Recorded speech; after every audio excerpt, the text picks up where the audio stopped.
Assalamualaikum warahmatullahi wabarakatuh. Selamat siang teman-teman. Hari ini hari Selasa tanggal 6 Juli tahun 2021. Di kesempatan kali ini aku akan bahas mengenai passing grade CPNS 2021 dan pembobotan nilai saat seleksi. Baik, kita akan langsung masuk. Yang pertama, ini walaupun pembahasannya lebih ke Kementerian Hukum dan HAM, tapi untuk passing grade berlaku universal untuk seluruh CPNS, kementerian atau instansi manapun, gitu ya. Karena sejauh ini nggak ada lagi peraturan terbaru, kecuali nanti ada peraturan terbaru. Ini disebutkan, kalau yang kalian lihat di video ini, gambar dari pengumuman resmi CPNS Kemenkumham tahun 2021, di mana tertera jelas bahwa untuk passing grade itu mengacu pada Kepmenpan RB nomor 921 tahun 2021 mengenai nilai ambang batas seleksi kompetensi dasar penerimaan mahasiswa praja taruna dan sekolah kedinasan kemarin, gitu ya. Jadi nggak ada peraturan yang keluar lagi karena masih dipakai untuk CPNS, gitu ya. Ini berlaku universal S2, S1, D3, SMA, seluruh kementerian. Kita akan buka langsung keputusan Menpan RB 921 tahun 2021 mengenai nilai ambang batas seleksi kompetensi dasar. Jumlah soalnya ada 110 dengan rincian TKP 45 soal, TIU 35 soal, dan TWK 30 soal. Kemudian untuk nilai batas terendah TKP-nya 156, TIU-nya 80, dan TWK-nya 65, yang mana nggak boleh kurang walaupun cuma 1 poin. Contohnya ya, kalian dapat TKP 155, nggak lulus passing grade, nggak berlanjut ke SKB. Kalau tahun-tahun sebelumnya itu untuk Kementerian Hukum dan HAM, Formasi Penjaga Tahanan dan Pemeriksa Keimigrasian, kalau ada kuota yang belum terpenuhi 3 kali formasinya, contohnya ya pembukaan 100, harusnya kan dikali 3, 300 orang nih lanjut ke SKB, kesemaptaan. Nah, karena nggak mencapai 300 orang atau pesertanya nggak dapat passing grade semua, itu otomatis bisa diambil dari perankingan dari yang nggak passing grade. Tapi kalau mengingat tahun ini, aku punya keyakinan besar bahwa kayaknya nggak mungkin deh kalau 3 kali formasi nggak terpenuhi. Yang daftar banyak, yang belajar sudah banyak juga, kemudian nanti bisa jadi skornya pada besar-besar. Mengingat tahun 2019 juga seperti itu. Jadi kalau kalian menetapkan target, jangan lagi saya lulus passing grade. Jangan. Kalau cuma lulus passing grade ya udah kalian berhenti di SKD doang, nggak bisa lanjut ke SKB, karena yang ikut seleksi pastinya nanti peserta yang lain itu skornya bakal besar-besar. Kayak gitu ya. Jadi jangan lagi patokannya nilai terendah berapa bang, nggak usah. Nilai tertinggi yang bisa kalian capai itulah target kalian. Jadi kalau kalian nyari soal yang masih mungkin agak mirip dengan soal CPNS yang real pada tahun 2019, kalian bisa coba di Ayo CPNS ini. Terserah kalian mau pakai referral wal absor yang aku sertakan link di bawah, ataupun kalian ketik sendiri, atau mau pakai referral siapapun terserahlah. Semoga kalian nanti tambah baik lagi pemahaman dalam belajar. Kayak gitu ya.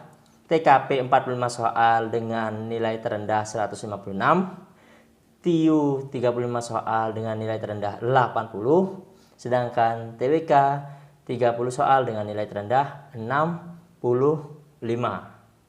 Yang mana TKP itu nilai terendahnya 1 sampai 5 rentangnya ya. Kalau kalian jawaban TKP-nya bagus dapat skor 5, kalau jelek dapat skor 1.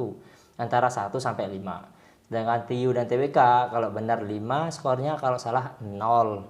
Kalau nggak jawab soal skornya 0, kayak gitu. Terus kita akan masuk ke pembobotan nilai seleksi CPNS Kemenkumham seluruh formasi dan seluruh jenjang pendidikan. Yang pertama, untuk S2, dokter, S1, D3, semua jenis kebutuhan umum, lulusan terbaik, dan putra-putri Papua, itu SKD-nya 40% dan SKB-nya 60%, dengan rincian CAT-nya. SKB CAT itu 60% dan wawancara pengamatan fisik dan keterampilannya 40%. Kalau dipersimpel untuk poin nomor 1 adalah SKD 40%, SKB CAT 36%, wawancara pengamatan fisik 24%. Ini peraturan yang sudah ada sekarang. Entah kalau misalnya besok-besok ada ralat atau revisi, karena tahun 2019 juga pernah ada peraturan yang direvisi untuk pembobotan dari jenjang S1 kalau nggak salah ya. Kalau sekarang sejauh ini belum ada sampai tanggal 6 Juli tahun 2021 ini. Terus, nah ini ada kalimat khususnya.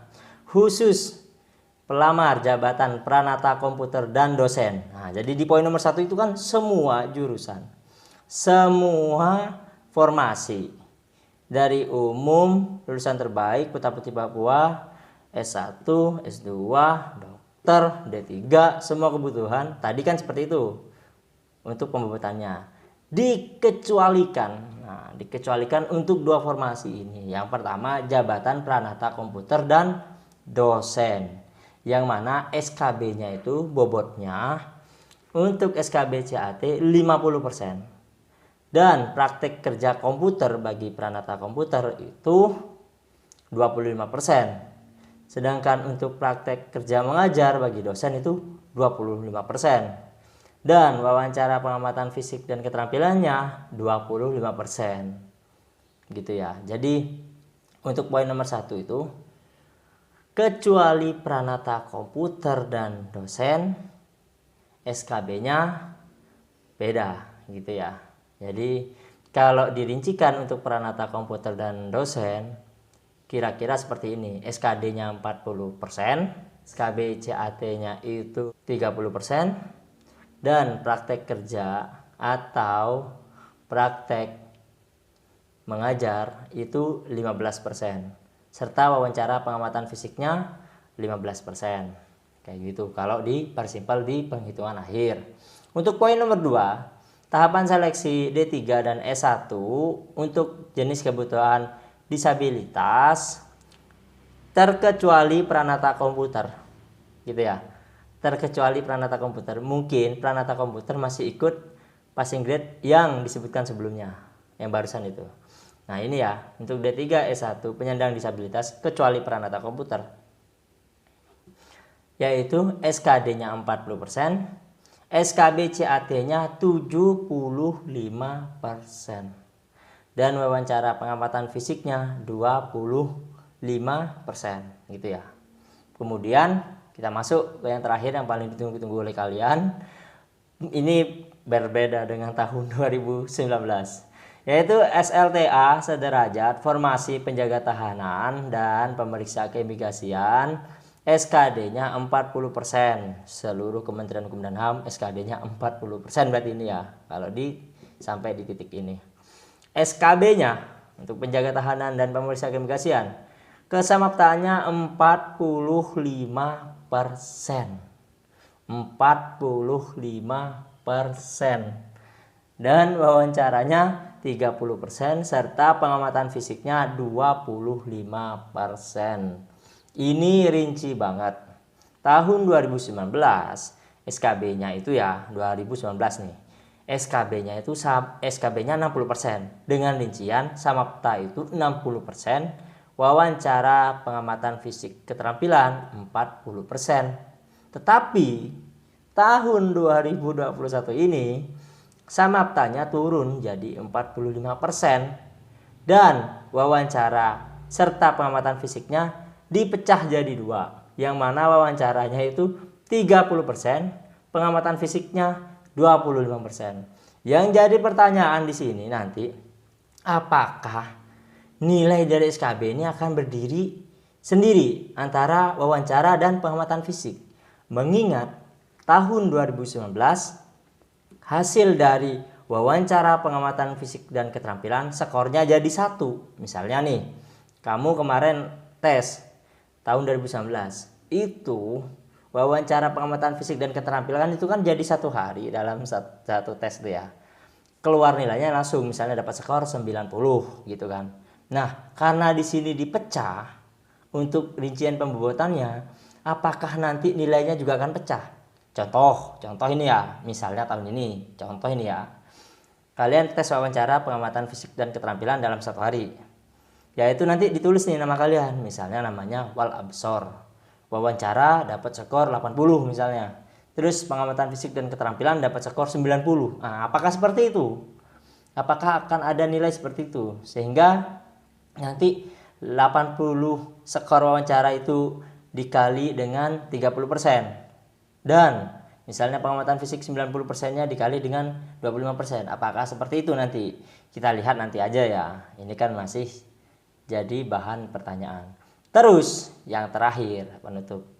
Kalau sudah berubah seperti ini untuk formasi penjaga tahanan dan pemeriksa keimigrasian, dalam artian rinciannya pembobotannya ya, SKB-nya tetap 60%, tapi rinciannya dari yang dulu 60% samapta menjadi 45%, apakah akan tetap signifikan untuk meraih poin skor di kesamaptaan? Kita akan lihat di video selanjutnya. Untuk samapta, kalian bisa lihat di sini ya. Tetap menggunakan peraturan dari Keputusan Kapolri nomor Kep/698 angka Romawi 12 2011. Seperti tahun lalu, tidak ada perlakuan khusus bagi perempuan yang hamil gitu ya. Mereka akan membuat surat pernyataan yang ditandatangani oleh suami yang menyatakan bersedia menanggung segala risikonya dan tidak akan menuntut kepada panitia. Begitu. Kalau kalian hamil, ya dipikir-pikir lagi, nggak usah memaksakan diri, jangan sampai nanti terjadi sesuatu yang membuat kesehatan kalian dan si bayi terganggu gitu ya teman-teman. Sekian dari aku, semoga mencerahkan. Wassalamualaikum warahmatullahi wabarakatuh.